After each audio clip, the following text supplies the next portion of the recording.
വുളൂ അവസാനിച്ചു കഴിഞ്ഞാൽ നാം പറയേണ്ട ദിക്റാണ്. നമ്മുടെ തൗഹീദിന്റെ പ്രഖ്യാപനമാണത്. അഷ്ഹദു അൻ ലാ ഇലാഹ ഇല്ലല്ലാഹ്. അറിയാമല്ലോ നമുക്കതിന്റെ അർത്ഥം. ഞാൻ സാക്ഷിയാണ്. അഷ്ഹദു, ഞാൻ സാക്ഷ്യം വഹിക്കുന്നു. അൻ ലാ ഇലാഹ ഇല്ലല്ലാഹ്, അല്ലാഹു ഒഴികെ ഒരാരാധ്യനുമില്ലെന്ന്. വഹ്ദഹു, അവൻ ഏകനാണ്. ലാ ശരീക ലഹു, അവനൊരു പങ്കാളിയും ഇല്ല. നമ്മുടെ തൗഹീദിന്റെ പ്രഖ്യാപനം.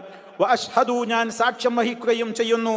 അന്ന മുഹമ്മദൻ, നിശ്ചയമായും മുഹമ്മദ് സ്വല്ലല്ലാഹു അലൈഹി വസല്ലമ അബ്ദുഹു, അല്ലാഹുവിന്റെ അടിമയാണ്. വറസൂലുഹു, അല്ലാഹുവിന്റെ റസൂലുമാകുന്നു എന്നതിനും ഞാൻ സാക്ഷിയാണ്. ഇതാണ് ആ ഷഹാദയുടെ കൃത്യമായ അർത്ഥം. ഇത് ഒരാള് വുളൂ നിർവഹിച്ചു കഴിഞ്ഞതിന് ശേഷം പറഞ്ഞാൽ, ഇങ്ങനെ ഒരാൾ പറയുന്നുവെങ്കിൽ അവന്റെ മുമ്പിൽ സ്വർഗീയ കവാടങ്ങൾ 8 തുറക്കപ്പെടും, ഏതിലൂടെയും പ്രവേശിക്കാവുന്ന നിലക്ക് എന്ന് നബി സല്ലല്ലാഹു അലൈഹി വസല്ലമ നമുക്ക് സന്തോഷ വാർത്ത അറിയിക്കുമ്പോൾ